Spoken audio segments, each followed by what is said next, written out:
the Minister of Foreign Affairs of Argentina, Mr. Santiago Cafiero, will present the PPT report that describes the actions taken on during 2022. Presidente. It is also an honor for me, as the President said, to welcome you to our country on the occasion of this 7th meeting of CELAC. Our community maintains that integration is a key value to build a zone of peace, a territory with opportunities for development based on solidarity across Latin America and the Caribbean. This is why the work plan we put together as presidency pro tempore included 5 pillars, 5 thematic pillars, and over 70 innovative activities,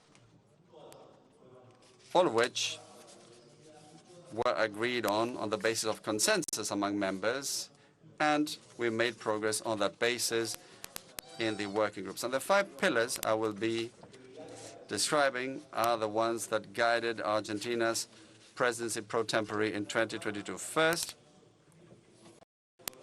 post-pandemic social, economic, and productive recovery in order to promote the reconstruction of the region with an inclusive approach in solidarity. As presidency pro tempore, we promoted activities and discussions regarding the health, labor, and social policies with a view to surveying and organizing national capacities in the countries to improve responses to the challenges in those areas. We would also like to highlight the progress in the implementation of the health self-sufficiency plan we carried out within CELAC. Secondly, the science, technology, and innovation at the service of development and inclusion.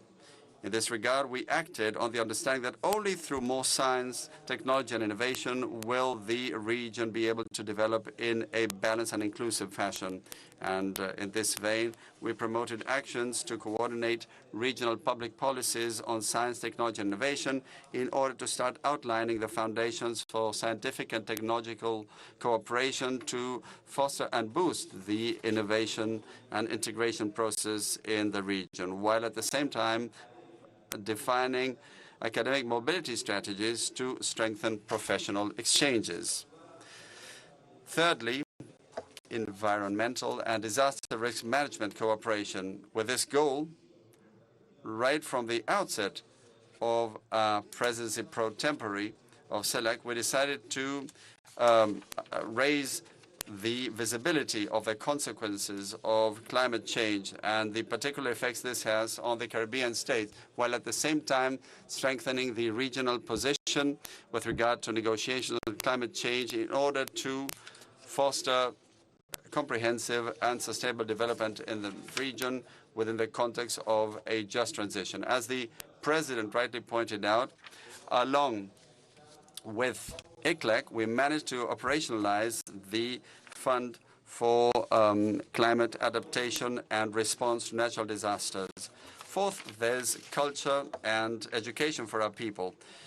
In 2022, we carried out many activities to foster integration in our region, ensuring the universalization of access by young girls and women and adolescents to the educational system, working towards digital education, also making headway in preparing youth around the world to engage with new technologies and knowledge-based services. The empowerment of women and gender issues became our 5th work pillar.